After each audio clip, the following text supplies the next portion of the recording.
Hey everyone, what's up? This is Jenny, the garden designer. And today we're discussing cut flowers. You're gonna learn all the insider tips and tricks to keep your floral arrangements looking fresh and lasting longer than they usually do. So without further ado, let's get started. Okay guys, so bear with me. These are just some flowers that I had left over, created an arrangement the other day for a client, and I just threw these leftover flowers into a jar, and I figured I would just use them to demonstrate some of those tips and tricks for you guys at home. Okay, so my first piece of advice is to clean the stems when you get your flowers home. So you want to remove any of the bottom leaves. So on these, I've already, removed those leaves. So like as an example, if I was to put this guy in here, some of these leaves may end up in the water. And then that just becomes a breeding ground for bacteria, not good for your plants. It contaminates the water. So take a look at the foliage when you get home and remove any of the leaves, at the bottom that are going to, potentially get wet. My next piece of advice is to cut the stems at a 45-degree angle. So yes, as soon as you get them home, you're going to cut all of the stems. Cutting them at a 45-degree angle, well, let me back up. So cutting them in general helps them to take up more water. So you want to cut your stems every day, every other day, just a little bit. If you don't cut them regularly, the cells are just going to cause that cut to close up. And then they're not going to be able to take up any water, right? Because the plant wants to heal. So cut the stems every other day. And the reason why you want to cut them at a 45-degree angle is because they will take up more water than if you were to just, cut them straight across. So I'm just going to use this glass cup as an example because it'll be easier for you to see. But see, this one is cut correctly. And then when you put it in the jar,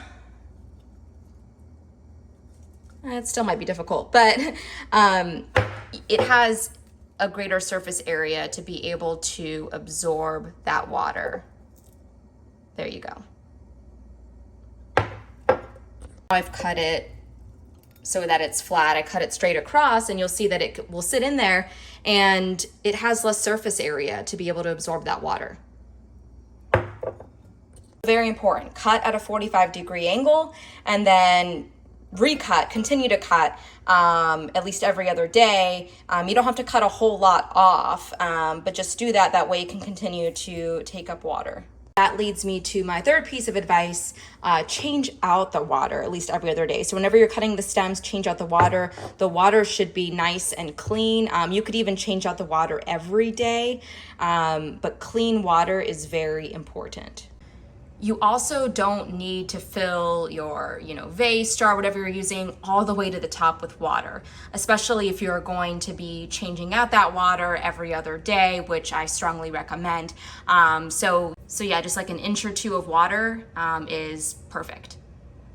And don't forget to add fertilizer. So what I do is I just take an old container. This is like an old almond milk container. I will put a funnel in here and then just sprinkle all of the fertilizer inside the funnel. And then once that's good and in there, you're gonna pour in your water, which I sometimes pour it into the funnel. That way, if there was any fertilizer stuck in the funnel, it's, running through to the container, but you don't have to do that. And then I put the cap back on and give it a good shake. Now I would typically put one of these guys into here and then fill the entire thing with water. And when I'm watering my arrangement, I actually use that funnel, try to find an area of the arrangement where I'm not gonna mess up the flowers too much, and then I just stick that funnel in there and then water it this way. Now, if you have enough room, you don't need the funnel, but for those arrangements that are, kind of big, kind of tight, you can always use the funnel. Makes your life a lot easier. What I have for you is Crowning Glory. So you can buy this stuff online. Your florist might carry it. This is a pretty big container of it. You can, find smaller containers for it at retail. And then what you do with it, so this is Crowning Glory. I just pour some of it in here, makes it easier to spray, is you apply it all over your floral arrangements. And it acts as like a sealant. It helps the plants, the flowers, absorb water, locks in that moisture. That way they stay fresher for longer. And don't be shy with applying this. You want to try to get the entire surface area of the flowers. I only apply this once. When I first bring my flowers home and I'm getting them ready and arranging them, I will apply some Crowning Glory, but I don't continue to spray it throughout the week or couple weeks that I have them. And the last piece of advice that I have for you guys is, if at all possible, do not place your flower arrangement in front of a window or near a window, near light. Flowers that have not been cut typically love the sun, right? But once they have been cut, that if you place them, in a sunny area of your home, right, on the windowsill, that's just going to expedite their wilting, the death of your flowers. So warm temperatures, sun, you want to stay away from that.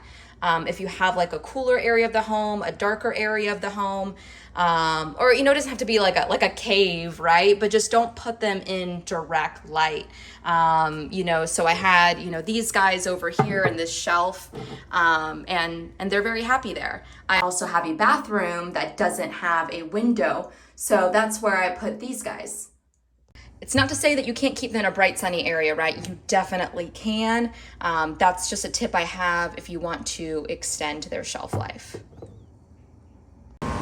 And one more tip for Floral, you can use your shrubs outside as greenery or foliage for your arrangement. So yeah, take a look at what you have outside before you go and purchase this at a store. All right, so that's all we have for you guys today. Hope you enjoyed that video. And until next time, here's your reminder to create the world you want to live in.